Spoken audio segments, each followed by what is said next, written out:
Versatile. Versatile. Versatile. Versatile. Versatile.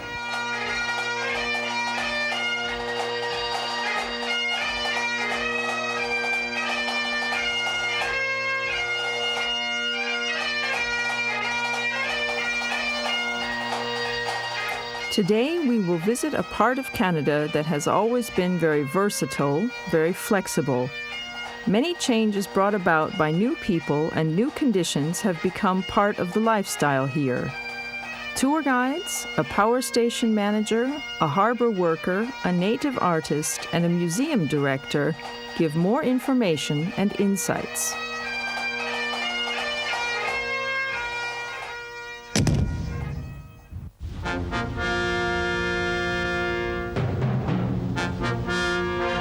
Immigrants from Europe have made Nova Scotia a part of Canada that has gone through many changes. Tour guides at a historic fort explain how versatile these early settlers had to be.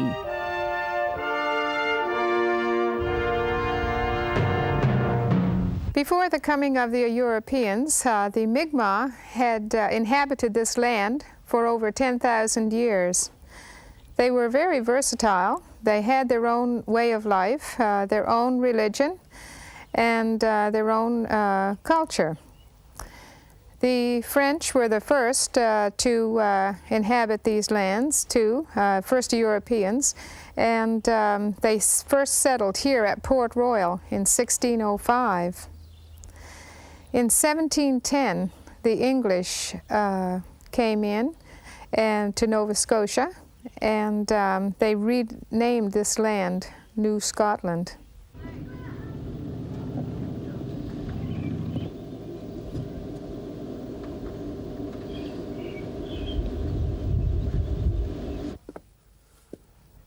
What you see here today is a reconstruction of a French settlement that was established back in 1605 by a French nobleman, Pierre de Guassieur de Mont. He had been granted a monopoly on the fur trading rights in the area by the King of France, Henry IV. So what is here now has all been reconstructed by Parks Canada back in 1938-39 and opened in 1940 based on Samuel de Champlain's picture plan, his written descriptions, and also very detailed studies of architecture in Normandy for early 17th century French. Now we're going to go into the blacksmith shop, and the blacksmith was the most highly paid man here at Port Royal. He was getting 150 livres a year, as opposed to the pharmacist Louis Hébert, who was getting 100. He had to be versatile because as well as being the blacksmith, sometimes he would also, when his work was finished, he would also be able to do some hunting and do some gardening and do other things as the governor saw fit. So we're going to gather into the next room now. If you'd like to follow me, we'll go into the kitchen. And this is where all the meals were prepared, so it's very much a commune style of life here at Port Royal. There were two methods of cooking. You can see the open hearth here with the spit, and some meat would be roasted on there. At times, they would also use charcoal and spread it over the stone on the floor and put Dutch ovens in there and cook the meals there as well. Now, again, here in the kitchen, you notice all the copper and iron cooking utensils. These are actual antiques as well that date back to the early 1600s. All the pottery and the pewter has been reproduced. You notice some of the game hanging on the wall. Quite often they would let the animals hang for several days and let them get a bit gamey before serving them and roasting them. We're now entering the community room, and this is where all the men would gather for their meals as well as for meetings. The central dining table here would be where the gentlemen would sit, and on the sides there would be more tables, and the working class like myself would eat on the sides. Now, this is where the Order of Good Cheer would have been held, a social club started by Champlain to try to improve the morale as well as the diet of the men. So during the winter months, they'd take their turns in organizing a big feast for the rest of the company. So somewhat of a competition among the men to see who was the best chef. And this way, it is always in short of good food, and fewer men would die of scurvy. And then by having singing and storytelling and music, it gave the men something to look forward to pass away the long evenings without their families. We're now entering the artisan's workshop. It was a place of work during the day and a place of gathering at night before going upstairs to their sleeping quarters. Now, one interesting feature here is the spring pole lathe that Joël is working on. This is the type of lathe that would have been used here at Port Royal to form legs of chairs or tables or candlesticks. Anything that would be turned here at Port Royal would have been turned in a lathe like this. Now, if you'd like to follow me, we're going to go into the gentlemen's section and see how they would have fared as opposed to the artisans. So please follow me. The room that we're in now was the room of the pharmacist or the apothecary Louis Hébert. So you notice the apothecary chest and jars here on the far side. And most of the remedies are either laxatives to purge the body or diuretics to flush the system out. Now here, you notice the creature comforts, the prie-dieu here on the side, the tall back bench, the settle that was placed in front of the fireplace at night to capture some of the heat radiated by the fire. Notice also that the beds have curtains on them that you could close at night to keep it a bit warmer. And this is a fine room, but I'd like to take you now to the best room of all, the home of the governor, the Sieur de Mont. So if you'd like to follow me, please. We're now going to enter the final room on the tour, the home of the governor, Pierre de Sieur de Mont. And this is the finest home of all. You can see the fine oak paneling on the wall. Over the mantelpiece, you see the coat of arms of the first governor, Pierre de Sieur de Mont, the moon and star, the coat of arms of France, and also the coat of arms of the second governor, the Sieur de Poutrincourt. And as well, the model of the ship, this is the type of ship they would have sailed here at Port Royal, about 20 meters in length. Do other things as the governor saw fit. As the governor saw fit means that the governor decided that something had to be done. You notice some of the game hanging on the wall. Game is not only something you play, like a card game. In this case, game are wild animals that are used for food. So somewhat of a competition among the men to see who was the best chef. Watch this word chef. A chef in English is someone who cooks, a cook. Now here, you notice the creature comforts. Creature comforts are the things you need to make your life comfortable, to make things nice for you.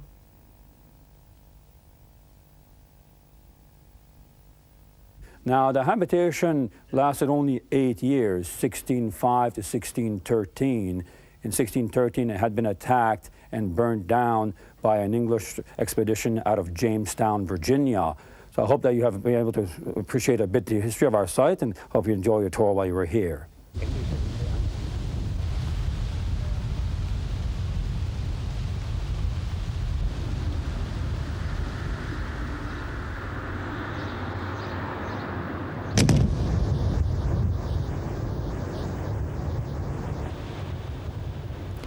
New ways to produce energy help Canadians have enough electricity. Find out how a tidal power station is part of a versatile energy system.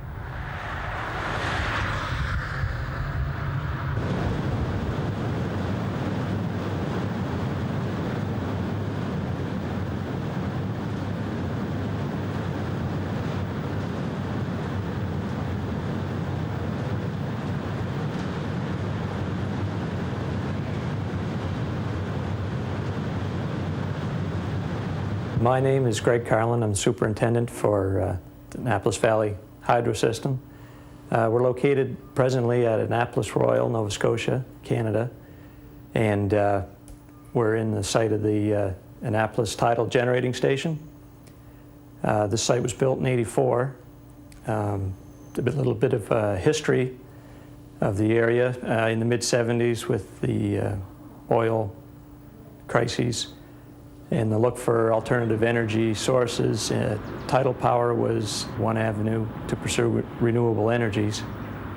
As an experimental site, the Bay of Fundy was chosen because of its higher tides than most areas. In this area here, the tides range approximately 10 meters from high to low, and the tides run 24 hours and 50-minute day, in which there's 2 high tides and 2 low tides. So as the tide comes in, we open 2 sluice gates and fill the head pond to our maximum limit. And in getting there, we have to take things into account, such as our fishways, as well as our inflows from rain, rivers, streams, etc., that are in our watershed. Once the head pond has reached its preset level, we close the gates and we sit and wait until the tide begins to go back out. And at a point when we have about 1.5 meters of head across the unit, that means that the inland side is 1.5 meters higher than the seaside. We open our wicket gates that are on the inlet of the turbine. That allows the water to get into the turbine. We bring the turbine to speed, synchronize with the grid. Once we're attached to the grid, we go to 100% and begin generating out into the province. That cycle lasts about 5.5 hours, and during that time, the outgoing tide recedes to its full ebb and begins to come back in. Since we are tied to the moon and the tides, in order to be more versatile, we use our conventional hydro units along in the system to top up power demands while we are in a fill situation. What you have behind me here is the control room and some of the gauges and metering equipment that the operators use to determine or troubleshoot or watch the machinery. The generator itself would power approximately 4,000 homes. So as the tide comes in, we open 2 sluice gates. Sluice gates are parts of the machinery which are open and closed to control the water flow. To top up power demands. When you've started to fill something and add to it, you top something up, you complete it.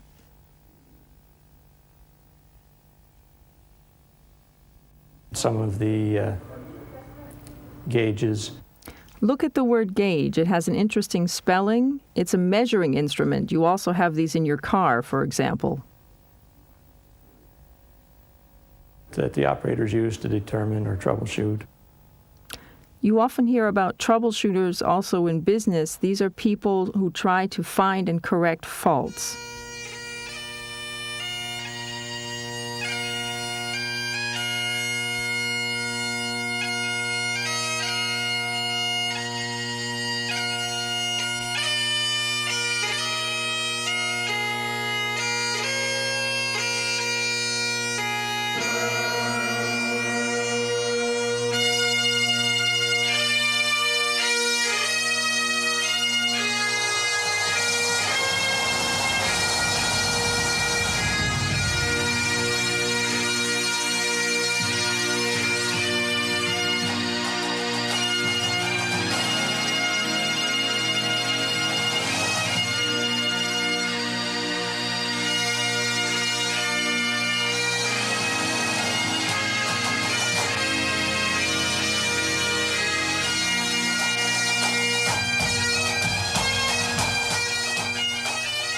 The goods being imported and exported in Canada make life at a harbor a workplace that must be versatile. Find out how a longshoreman does the many things needed for transport by ship.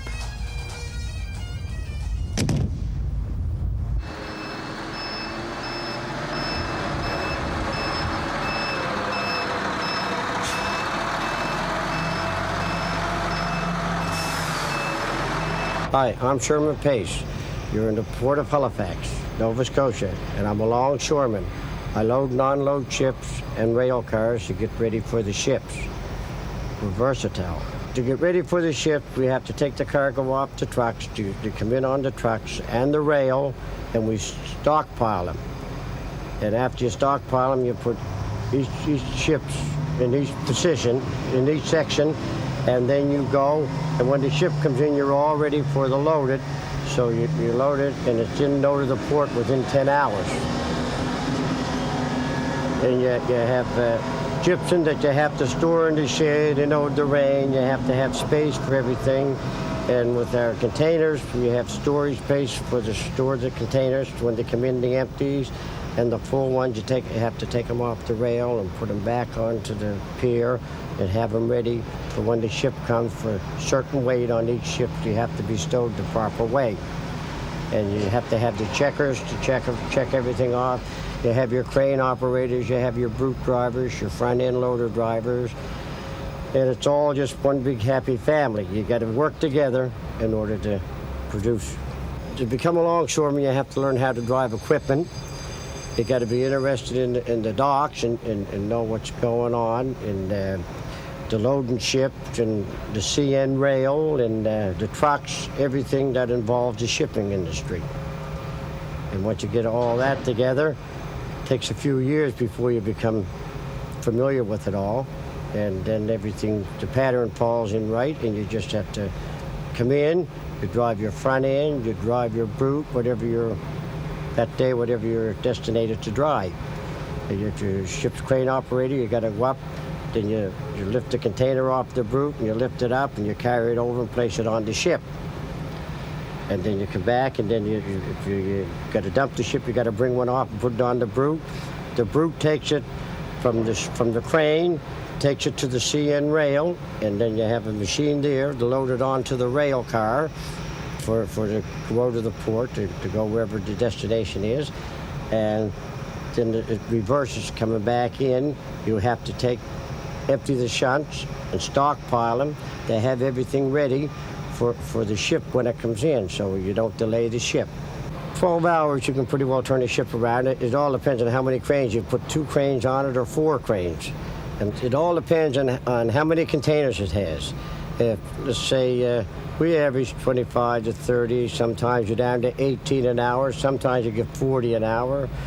It all depends on how the ship is. Sometimes the locks onto them, when you put the container onto the ship, and you lock them, the locks are not working properly, so there's a little delay there, and then you have the lashers got to go up with their poles to unlock them. And we stockpile them. When something is stockpiled, it is collected and kept for future use. In this case, it's the containers in the harbor. I've been in the union 43 years. I worked at Halterm here for 25 years. Long time.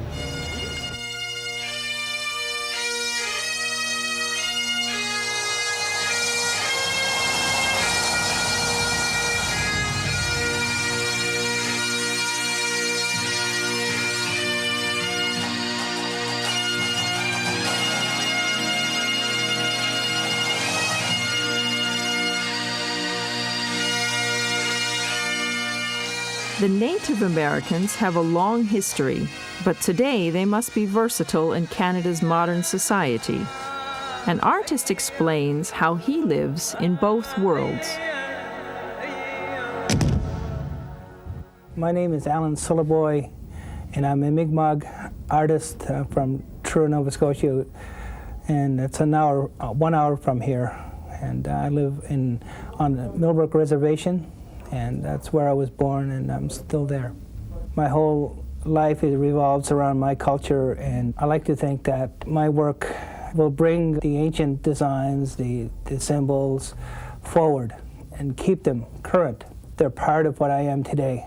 I'm not trying to replicate the past or trying to be someone that lived 100 years ago. The reality is that I'm a modern Mi'kmaq in this modern time. But I never forget my roots and where I come from. And so it's extremely important that these symbols are preserved, and that even ourselves as Mi'kmaq people get to see what our own designs, our ancestors did, and understand the work, what it entails, and the purpose of it. From the time I was going to school to this time, I think life has changed a lot as far as Mi'kmaqs go, in that we're more visible. Before I went to school, I spoke no English at all. I spoke Mi'kmaq, my language, but assimilation was forced on us.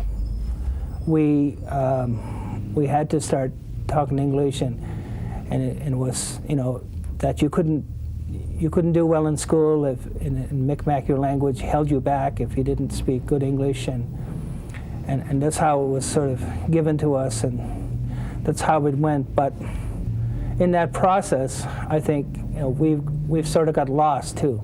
We've lost our identity and who we are, and I think also that was damaging to us, and we're trying to regain that. And we are searching for our identity, and I think that's sort of a lifelong process, and I think you have to know who you are to find your footing in this world. I think that's why I was put here as an artist, to tell a story of my people, and I think that, you know, it's good for all of us. I'm sure in the old days there were people that followed that had a role such as mine or a similar role, and I think that I'm a modern version of something that probably was always part of my people.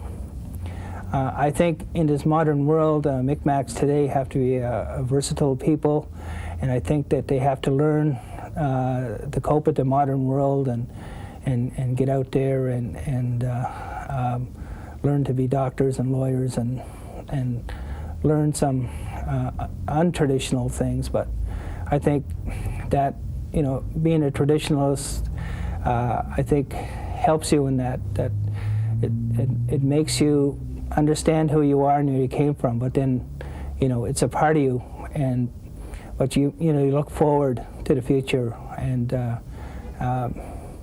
making your way, making a living in this world.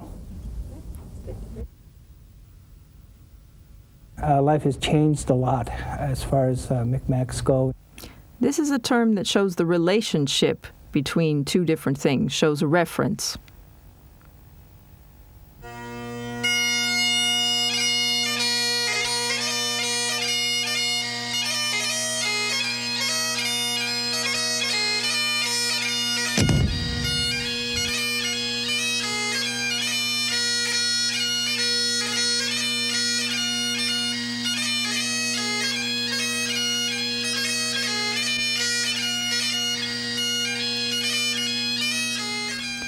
The fishing industry has gone through many changes in the past 2 centuries. Listen to the story of how versatile fishermen have worked to develop their livelihood.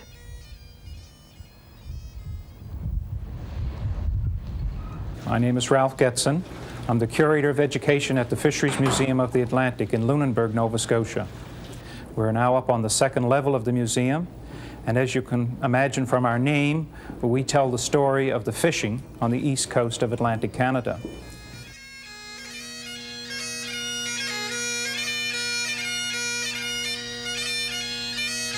For 500 years they've been fishing on this coast, and the fish that they've been after has been the cod. Cod is the most important fish in the days before refrigeration. When it's caught and cleaned, it can be salted and dried, and you have a product that will last for a long period of time. It was a very important source of protein for the poor of Europe, for the armies of Europe, and when we have settlement in the New World, for colonies in the West Indies and South America.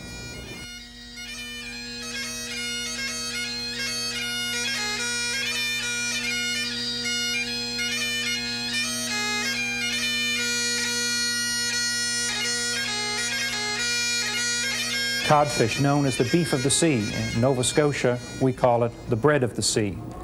And Lunenburg has been involved in the fishery for a long period of time. The town settled in 1753 by foreign Protestants, people who were farmers, peasants, tradesmen. But when they got to the New World, found that farming was very poor here. A lot of stones. It was all right if you were farming granite, but not very good soil. So they were versatile enough in that they could turn to the fishery. And they started very early on to the nearshore banks, and beginning in 1873 to the Grand Banks off of Newfoundland.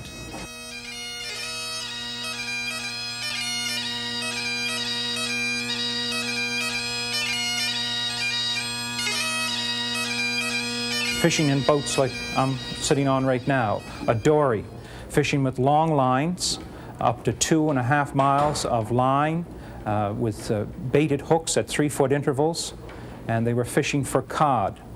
And the town really grew from the period when they began to fish the Grand Banks in the 1870s. In the 1880s and 90s was the heyday for the fishery. A lot of fortunes coming in through from the fishery meant that the town could grow. And in 1888, the town incorporated. And they were involved in that salt fishery right down until the time of the Second World War in schooners, in fishing schooners like the Blue Nose.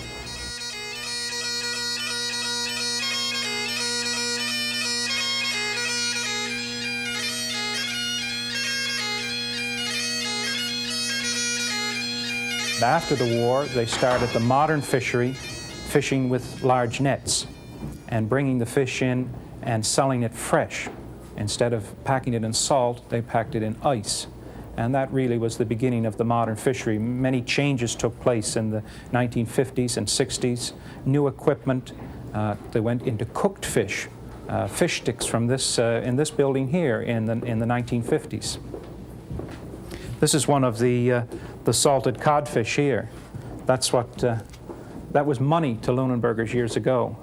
This solar cod spread out to dry on the flakes. 2 to 3 weeks of drying in the sun, looking after it to make sure that it didn't sunburn on days when it was very hot, turning its skin side to the sun so that the flesh wouldn't sunburn. And when you had it, that you could pick it up by its tail, you were ready to send it to market. The market for the Lunenburg cod was the West Indies and South America. Take saltfish down and return with a cargo of solar salt from Turks Island.